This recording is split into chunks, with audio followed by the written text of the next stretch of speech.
How should we guide ourselves when we are reading Bible? మనల్ని మనం guide చేసుకోవడం అనేది అంటే మీరు పెట్టాల్సిన ఎఫర్ట్ గురించి రాసినట్టున్నారు, మంచిదే. కానీ మనల్ని మనం గైడ్ చేసుకోవడం కంటే ఆల్రెడీ ఒక మంచి ఫెలోషిప్లో ఉన్నటువంటి అన్నల దగ్గర, అక్కల దగ్గర గైడెన్స్ తీసుకోవడం ఇంకా మంచిది. ఓకేనా? సెల్ఫ్ స్టడీ ఉండాలి. ఆ సెల్ఫ్ స్టడీ ఎలా చెయ్యాలో అన్నల దగ్గర హెల్ప్ తీసుకోవాలి. 1-2 రోజులు, 1-2 సార్లు తీసుకుంటే సరిపోతుంది. ఉదాహరణకు ఇండక్టివ్ బైబిల్ స్టడీ, ఉదాహరణకు సిచ్యువేషనల్ బైబిల్ స్టడీ, ఉదాహరణకు క్యారెక్టర్ బైబిల్ స్టడీ, ఉదాహరణకు లెటర్స్ స్టడీ, ఉదాహరణకు కాన్సెప్ట్ స్టడీ, ఇలా కొన్ని ఉదాహరణకు సాల్వేషన్ అన్న దాని మీద స్టడీ చేయండి మొత్తం.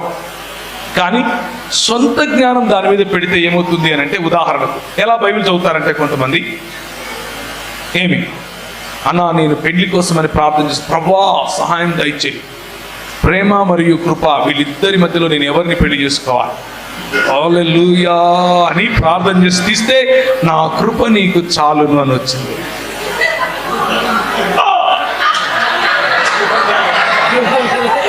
అలాంటి బైబిల్ స్టడీలు చేయకండి అమ్మా.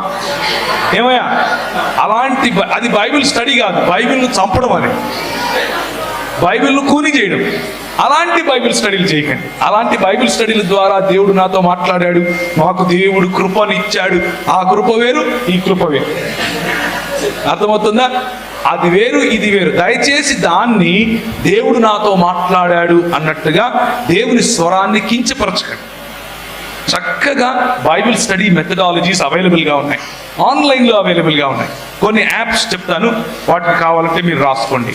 www.biblehub.com. ఇందులో కొంచెం డీపర్ స్టడీ చేయొచ్చు, అంటే లాంగ్వేజ్ స్టడీ చేయొచ్చు, గ్రీక్ అండ్ హీబ్రూస్లో స్టడీ చేయొచ్చు. అది మీకు ఇంట్రెస్ట్ ఉంటే.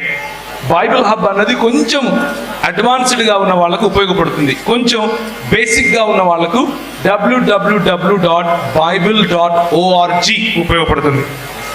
www.carm.com ఉపయోగపడుతుంది.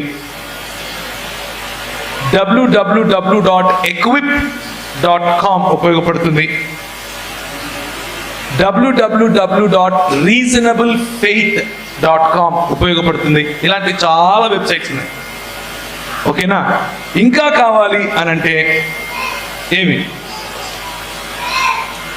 స్థానికంగా ఒక ఫెలోషిప్లో ఎక్కడైతే బైబిల్ స్టడీ చేస్తారో ఆ ఫెలోషిప్లో